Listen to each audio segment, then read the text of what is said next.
We are really excited to talk about AI and education, K-12 education today. We have two amazing luminaries here, leaders in AI and education, and I'm going to introduce them. I wanted to set a little context. You know, Common Sense Media has been working at the intersection of AI and education for the last couple of years now, working on AI literacy and doing some research and tracking where the adoption and impact of AI in the K-12 education and with kids and students. And we're seeing that 7 in 10 kids are already using AI, and more than half are using it for things like homework help.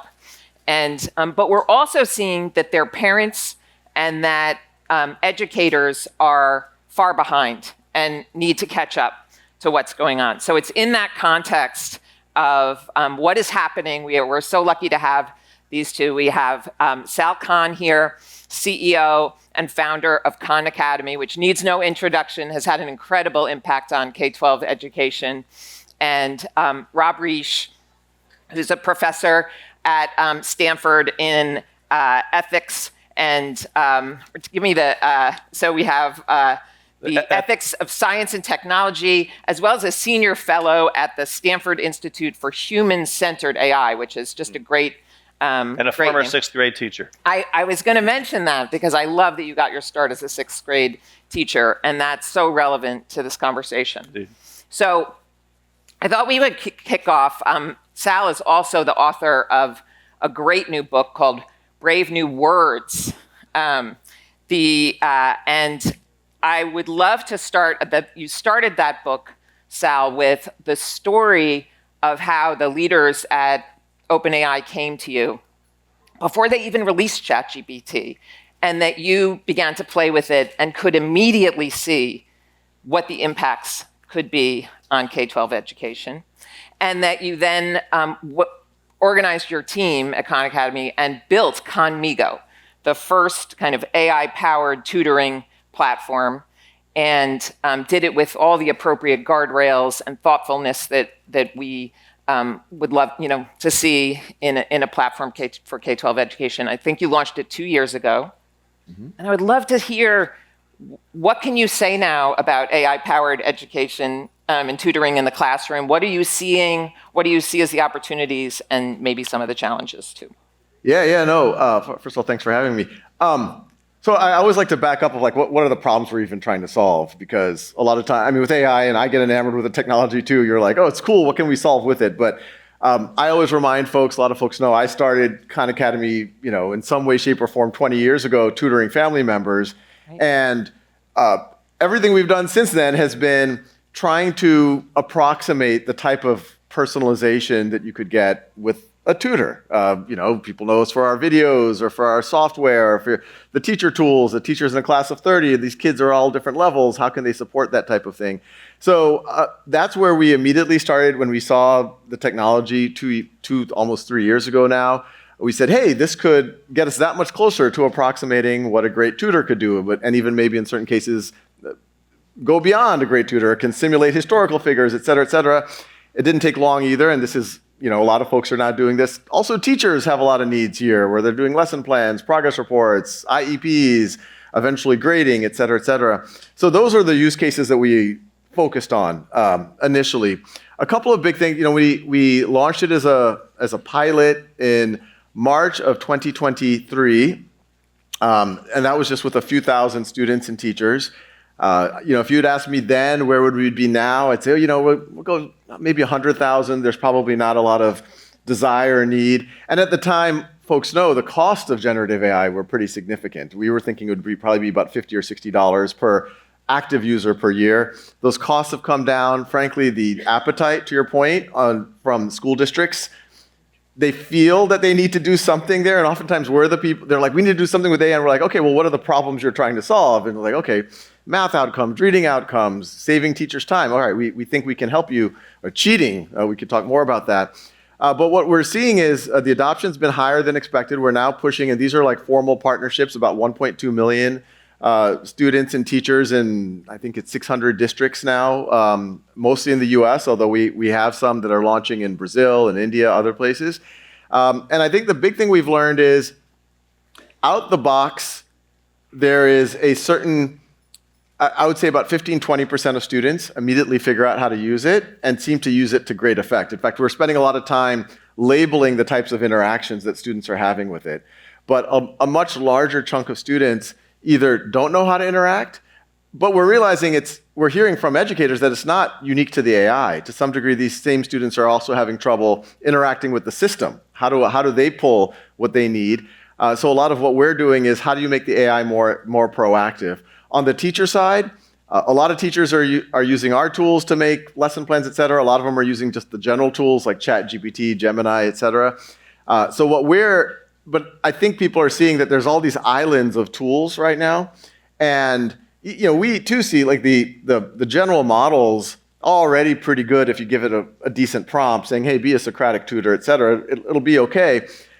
We see that where Conmigo needs to go is be that kind of the stitching between the teacher's planning, the delivery, and the practice inside of the classroom, and then being able to get some type of assessment, some type of insights on where the students are, and then using that to inform the lesson planning.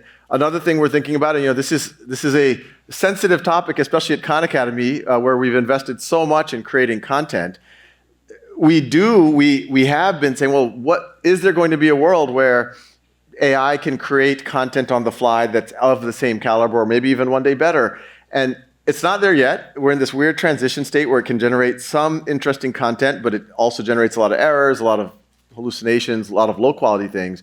And so can we put teachers in the loop in the right way so that they can assess the content and then do that planning, delivery, and assessment loop? Great.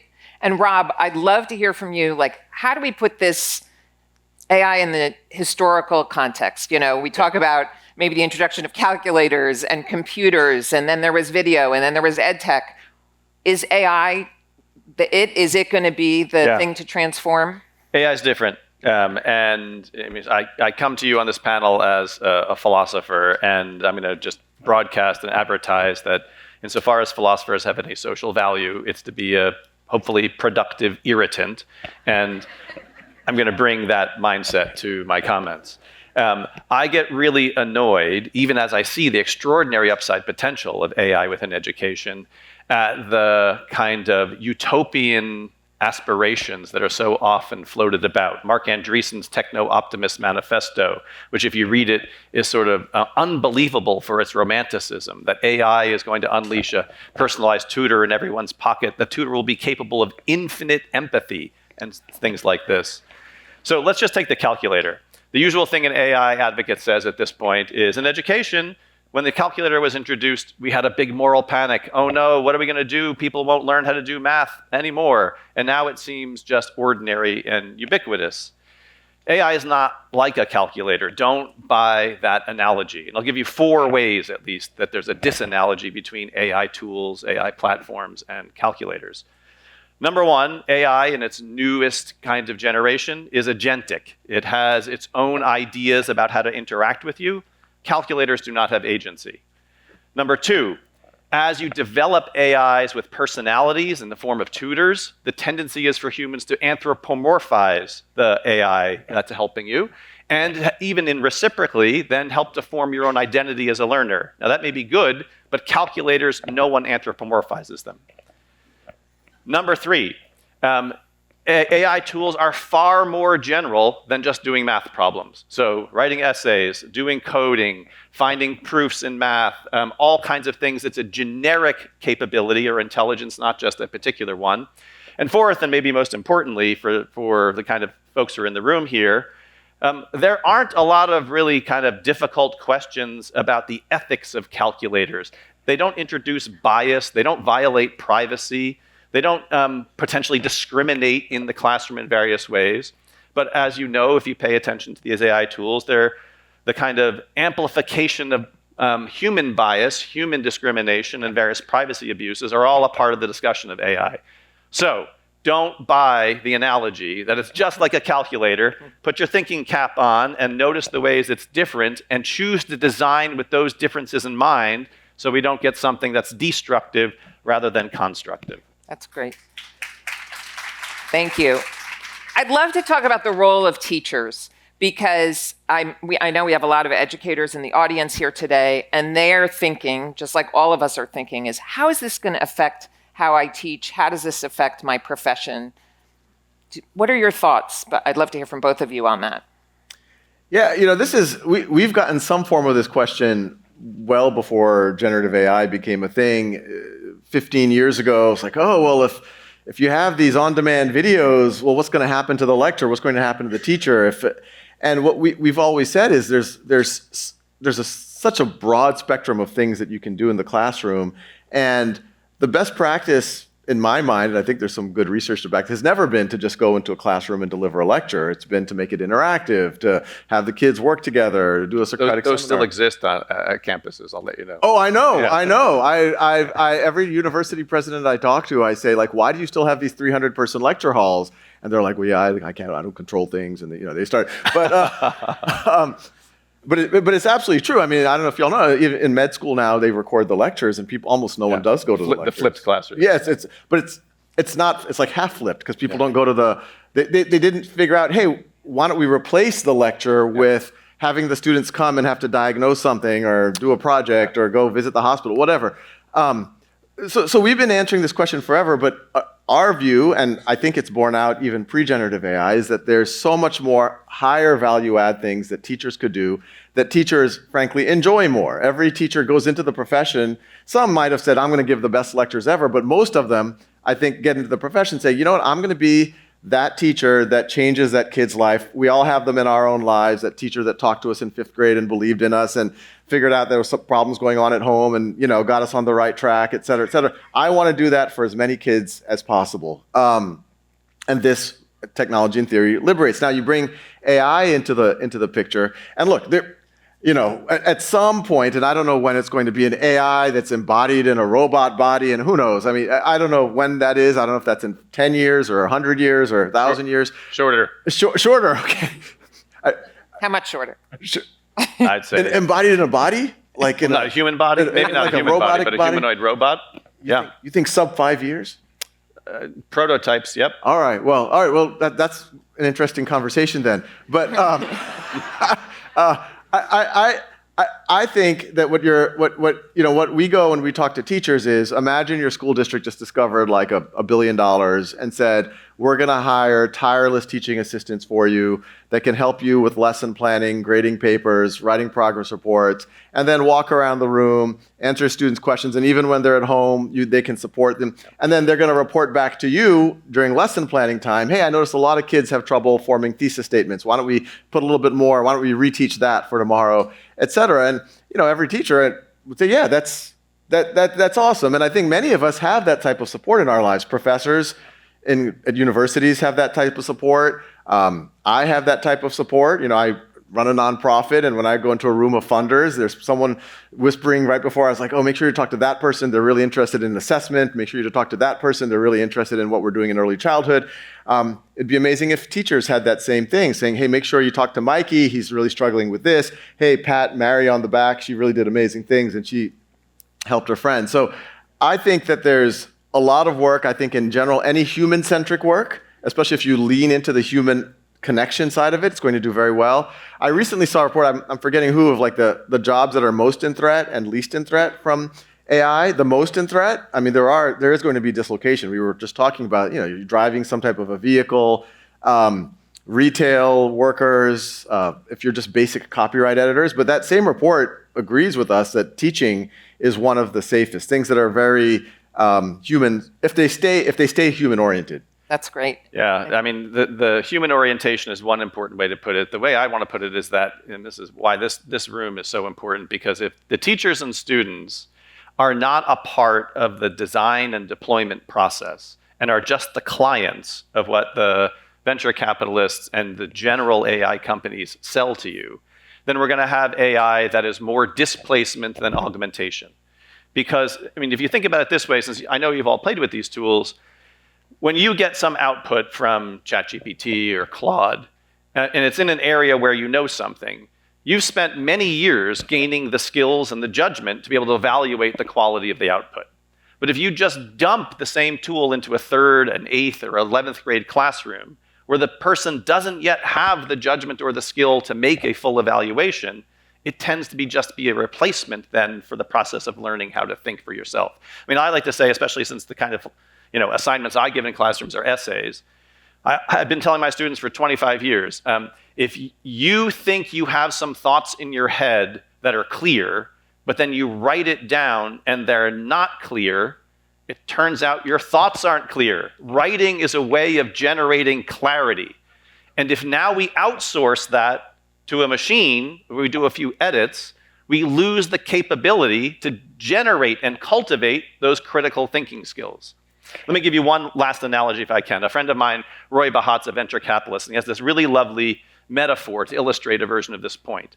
He says that venture capitalists have funded, if you think historically again, things like looms that replace human labor, calculators that make human labor more efficient, and then construction cranes that actually extend what human beings can do, things that you can't build unless you have the crane itself.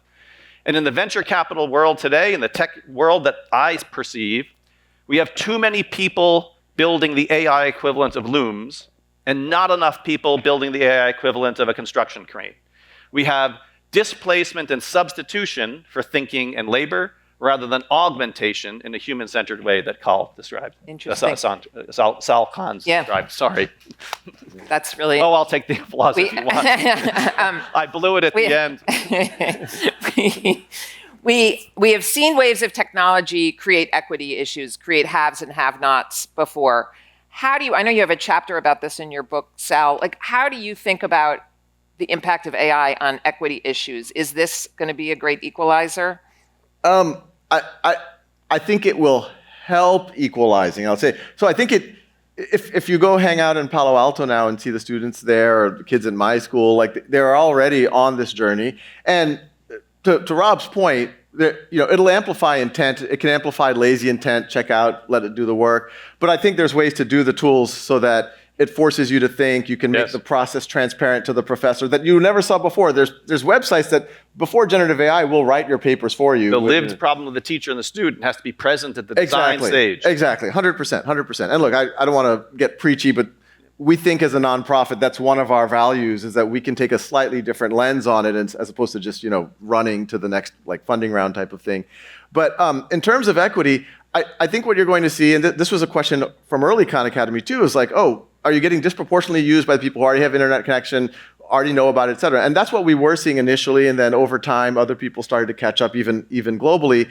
And I always give the example to, right now, something like, say, tutoring, it's whatever, it's $50 an hour if in this part of the so it's a huge bar difference. And if you can make it so that it becomes something that's closer to $5 a year or even almost free, but you still have to have a device, et cetera. So it's, say, $5 a year, you've now reduced that burden dramatically. And so even if in the early stages you have more educated or wealthier families disproportionately using it, I always use the example, what if you took it away? You're already going to start taking it away from a lot of folks who didn't afford it. The same thing is true of libraries or parks. You take it away, those who have will just go find the other resources, and those who don't won't have anything. Can I make a point here about equity too? But this is a bit of a curveball because I'm going to draw now from my experience the past year. I was on public service leave from Stanford working in the Biden-Harris administration at the newly created U.S. AI Safety Institute, whose task was to develop tests and evaluations of the frontier next generation models that haven't yet been released. And if you're paying attention inside Silicon Valley, people inside the companies and the kind of conversation about what's coming in the next 2 or 3 years, the kind of equity we might get through AI is that there will be equal job destruction for many, many people. Cognitive labor all the way down to manual labor. And in the circles I'm in, here are a few just anecdotal little hints of this. Talked this past weekend with the chair of the computer science department at Princeton. It's the first year in 15 years that enrollment in computer science classes is going down at Princeton.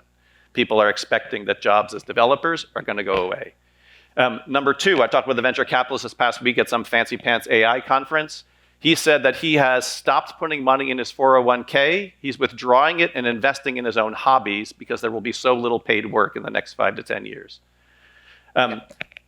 things like this about transformative intelligence arriving during the Trump administration, and we're barely even socially discussing the potential transition that's about to befall us.